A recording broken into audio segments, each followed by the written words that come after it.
All right, man. So the draft is up, and let's do a little recap of the top 10 picks of the 2025 NBA draft. First of all, I'm gonna start off with ESPN, man.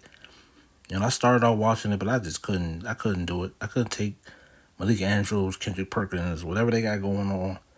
It's not working. It ain't been working, but they ain't gonna change it no time soon. But I just can't do it.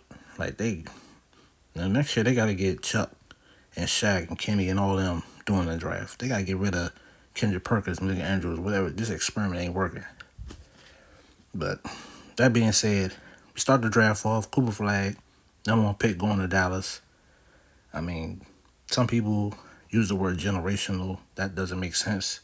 Kendrick Perkins was saying that he's not generational. He's the best player in the draft. He should be the number one pick. He's going to be good. He got everything you need to be a good player in the NBA. But generational, I mean, that word is just, come on, man. Like Zion, I mean, not Zion, but Wemby was generational. Can't 2 years later have another generational player. You ain't have generational players every 2 or 3 years. That don't make sense. Next up was Dylan Harper, the um the guard from Rutgers, 19-year-old. I mean, I guess San Antonio they take the best player available. And I'm not looking at their roster right now. They got three really good point guards. I mean, Darren Fox is a point guard. He's an all-star point guard. He's used to having the ball in his hands. That's what he does best. So how does Dylan Harper fit in that? I mean, I don't think he can play off the ball, like be a spot up shooter. That ain't what you drafted him for. But then you got Stephon Castle, who was rookie of the year last year. I mean, you can move him around, but they kind of bumping heads right there at that position. But they got Wimby, so I guess they'll try to figure it out. Um, the Sixers are up next. They took VJ Edgecombe out of Baylor. Really explosive, athletic guard, good defender. That's a good solid pick for them. He can come in right away and contribute. Come off the bench or whatever they need. That's a good fit for them.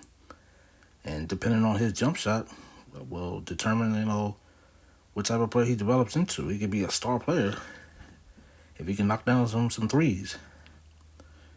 Next up with the fourth pick, we got Charlotte Hornets, and they draft Con Knuppel from Duke, the 6'5" guard, and this is, I don't know about this pick.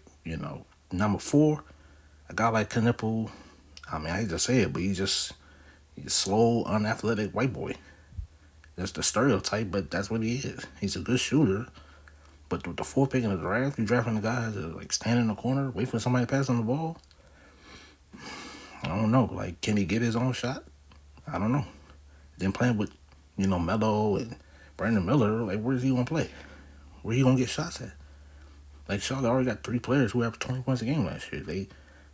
People say, well, they need shooting. Everybody needs shooting. That ain't everybody wants shooting. But where you gonna get it from? You can get. I think you can get players in the second round who can do what Con Knuppel do. The fourth pick, I don't know. Number 5, Utah take Ace Bailey. A lot of hype around him, but yeah, I think it's a good pick for them. Young, athletic kid. He's got a lot of upside. That's all that matters, If he, does what he got to do, fulfills that potential, they got a really good player, really young player. That's what Utah need. They need blue chip talent. Um, Number 6, Wizards take Trey Johnson, guard out of Texas. Great scorer, great shooter. Hope he can be their franchise player going forward. They got a lot of young players there, but one of them got to hit. Number 7, Jeremiah Fears. The Pelicans traded up to get him.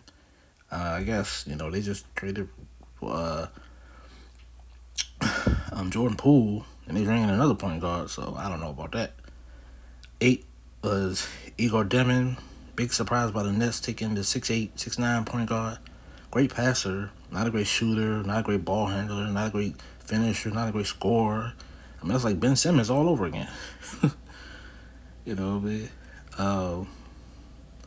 number 9, Toronto took Colin Myers Boyles. Another solid defensive forward for them. They got a lot of those. And number 10, Kamal Malawak from center from Duke. And I'm going to Phoenix. Phoenix just need players, I guess. But that was the top 10. And all in all, Cooper Flag will be. I think Cooper Flag, Dylan Harper, Bailey, Trey Johnson. Those are good picks. Those are the top picks of the draft.